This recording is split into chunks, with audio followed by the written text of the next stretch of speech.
Olá pessoal, como é que vocês estão? Tudo tranquilo? Gente, nós viemos para mais um estudo das regiões brasileiras. E como eu havia dito na última aula, a partir da aula de hoje e nas 5 próximas, nós vamos trazer a evolução da divisão regional brasileira. A primeira com este mapa, que não está dos mais perfeitos, me desculpe, tudo feito à mão, mas é feito com carinho. Espero que vocês entendam bem a divisão regional brasileira. Essa primeira divisão regional, que a gente já havia comentado a aula anterior, ela dividia o Brasil em 5 regiões, como nós podemos notar, inclusive, com contorno com cores diferentes. A região setentrional, a norte-oriental, a oriental, a meridional e a central. Vejamos o que o texto diz sobre o porquê desta divisão brasileira há mais de 100 anos.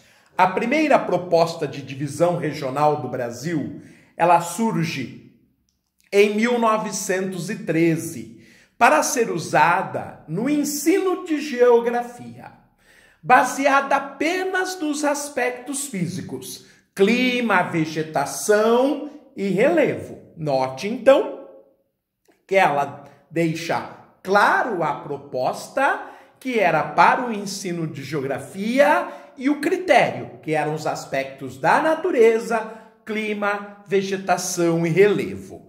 Tinha o objetivo de reforçar a imagem da nação e por isso dividia o país em 5 Brasis: o setentrional, norte-oriental, oriental, central e meridional.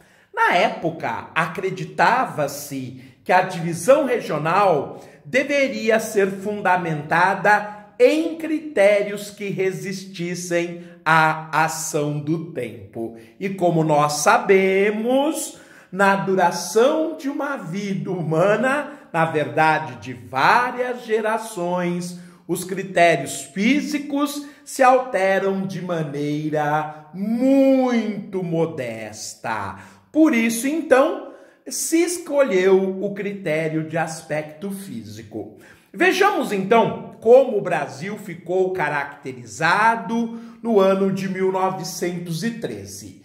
A região setentrional, ela era formada por 3 unidades da federação. Um território, que era o Acre, que só viria a se transformar em estado em 1972, e 2 estados, o Amazonas e o Pará. Lá na lousa tá escrito Rondônia. Ê, Sorzão, que sacanagem! Mas é por isso que eu gosto de fazer ao vivo, para poder mudar na hora, errar e consertar. Aqui a gente não tem medo de erro, não. Muito obrigado, gente. Eu passei um pouquinho na frente da câmera, saí para não atrapalhar vocês. Viram lá o Parazão? Esse senhor tá de golpe, né, gente? Bom, vamos lá. E nós temos o norte-oriental. Olha quantas unidades da federação formavam o norte-oriental. 7 era a região mais dividida do país.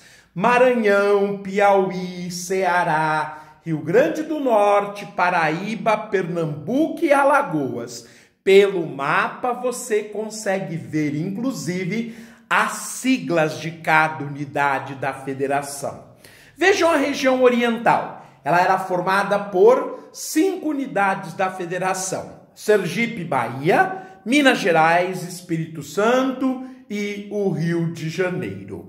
A região meridional, ela era o sul mais o estado de São Paulo: Rio Grande do Sul, Santa Catarina, Paraná e São Paulo. E, finalmente, a região central, ela era formada por 2 unidades da federação. Olha o tamanho do Mato Grosso, que na época incorporava, vizinho do Acre e do Amazonas, Rondônia. Rondônia nem existia, era parte do Mato Grosso. E na porção mais ao sul do Mato Grosso, que seria hoje o Mato Grosso do Sul. Então o estado do Mato Grosso era enorme em 1913. Seria hoje Rondônia, Mato Grosso e Mato Grosso do Sul. Olha Goiás, também era gigantesco. Englobaria hoje, Goiás e Tocantins. O curioso é que 4 das regiões eram litorâneas, como acontece hoje, as regiões setentrional, norte-oriental, oriental e meridional. E apenas uma continental ou interior, que era a região central. No entanto, a região central, ela tinha uma característica que a sua substituta, a região centro-oeste, tem até hoje, que é a de fazer fronteira com todas as demais. Note que a região central daquela época fazia fronteira com a setentrional, com a norte-oriental, com a oriental e com a meridional. Muito bem, pessoal, fizemos então hoje a divisão regional de 1913. Na próxima aula faremos a divisão regional de 1940, ainda com características bem distantes da divisão regional atual, mas muito importante para a gente perceber o quanto que o país foi mudando, foi se adaptando, adotando critérios e objetivos distintos. Por isso, o mapa do Brasil foi mudando, foi evoluindo. Eu agradeço, fico por aqui, os aguardo na próxima. Até lá, tchau!